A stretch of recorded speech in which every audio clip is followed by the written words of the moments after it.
Okay, so today we're going to dive into something I think a lot of people can relate to, and that is first dates. First dates. But we're looking at it through kind of a specific lens, and that is what it's like to go on a first date when you're also managing essential tremor. Yeah. You know, first dates can be nerve-wracking anyway Oh, absolutely. for anyone, Yeah. but when you're also living with a condition that causes involuntary shaking, I can imagine that adds kind of another whole layer to the experience. Yeah, for sure. And for those who aren't familiar, essential tremor is a neurological disorder that causes that shaking. Right. And this deep dive isn't just for those of you who are personally navigating this situation. Right. You know, maybe you're supporting a friend or a family member who is, or maybe you're just curious about how people approach making those personal connections when they're also managing, these kind of unique physical challenges. Right. So whatever brings you here, this deep dive is for you. And we've been looking at a really helpful blog post from Tremor.Today called Navigating Your First Date with Essential Tremor. Oh, very cool. And our goal is to pull out the most useful insights and the different strategies it discusses. Okay. So think of this as your shortcut to understanding the key things to consider for having a successful and, most importantly, enjoyable first date. I love it. Okay, so this blog post lays out a couple of main paths that someone might consider. Okay. One is being open about having essential tremor right from the start. Yeah. And the other one is keeping that information private, at least through the initial meeting. Uh-huh. So let's start with that first approach being upfront. Okay. What are some of the upsides that might come from choosing to share that pretty early on? Yeah, so what's interesting here is that by being open early on, you can actually take some of the pressure off yourself. Okay. Imagine, the anxiety of wondering, is this person noticing the shaking and misinterpreting it as nervousness or something else entirely? Right. So by explaining it directly, you're providing context and you're potentially helping your date feel more at ease as well. It's a way to be authentic and transparent from the beginning, and that can be a really solid foundation for building a genuine connection.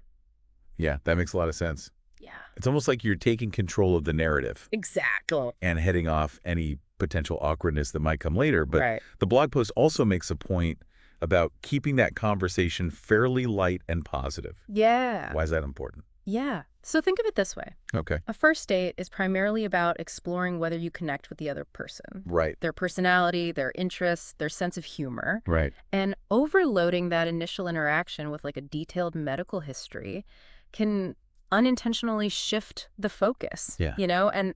And might even make your date feel overwhelmed, even if that's not your intention at all. Right. So a brief, matter-of-fact explanation can be just the right touch, allowing you to then move on to getting to know each other. Right. You don't want the first date to just turn into like a medical Q&A. Exactly. So what about the other approach then, the deciding not to disclose the essential tremor right away? Yeah. The blog post talks about managing medication in this scenario. Right. How does that factor in? So this brings up an important point about personal comfort Okay. and how someone chooses to manage their condition. Okay. So if the preference is to not disclose initially, then feeling confident and in control of your tremor becomes even more significant for your own peace of mind. Right. And the blog post suggests working closely with a doctor to ensure your medication regimen is as effective as possible. Okay. This isn't about hiding anything. Right. It's more about feeling your best and most relaxed during that first meeting. Right. It's about prioritizing your own comfort and feeling self-assured. Exactly. The blog post then transitions to a really practical aspect, Okay. which is thinking about the kind of activities you choose for the date that might naturally minimize how noticeable a tremor might be. Right. So that sounds like a really proactive strategy. Yeah. What kind of alternatives to the typical, dinner and drinks does the source suggest? Yeah, so the post offers some really clever alternatives that shift the focus away from situations where a tremor might feel more pronounced. Yeah. So, for example, suggesting a walk or a hike in a park, allows for natural movement in a more casual, less scrutinized setting. Right. Visiting an art gallery or museum provides a shared experience and something else to concentrate on besides any physical manifestations. Oh, that's a good one. Going to a comedy show or a movie, offers entertainment in a darker environment where subtle movements are less likely to be noticed. Yeah. And even exploring like a local farmer's market or a street fair, that provides a really relaxed, engaging atmosphere with plenty to see and do. Right. Making any tremor less of a focal point. Yeah. Those are all great ideas. They really take the pressure off that like face-to-face, potentially self-conscious dinner table scenario. Exactly. But let's say someone does want to go for a meal. Okay. The blog post has some tips for navigating a dinner date as well, right? It does, and these are really practical, actionable suggestions that Yeah. can make a big difference. Right. So one is simply choosing a restaurant with softer, dimmer lighting. Oh, This can naturally help to make any tremor less visible without needing to say a word. right. Another great tip is to consider ordering finger foods or dishes that don't require a lot of intricate use of utensils. Oh, that's smart. So think, sliders or tapas rather than a delicate pasta dish that might be more challenging to eat gracefully. Right. And lastly, the post suggests asking for a straw, especially for non-alcoholic drinks. Oh, that's so smart. Such a simple yet effective way to prevent potential spills or difficulties with, lifting a glass steadily. Right. It's such a tiny little shift that can make a huge difference. It really can. Now, moving beyond these really practical tips, the blog post brings it back to, I think, a really fundamental part of any first date. Okay. And that is focusing on building a connection with the other person. Yeah. So why is this so important, especially in this context? What's truly fascinating is how our mental and physical states are interconnected. Okay. So when you're genuinely engaged in an interesting conversation, discovering shared interests, enjoying the other person's company, your attention naturally shifts outward. Right. This can lead to feeling more relaxed overall. Right. And the blog post even touches on how this relaxation might, for some individuals, actually help to lessen the severity of their tremors. Oh, wow.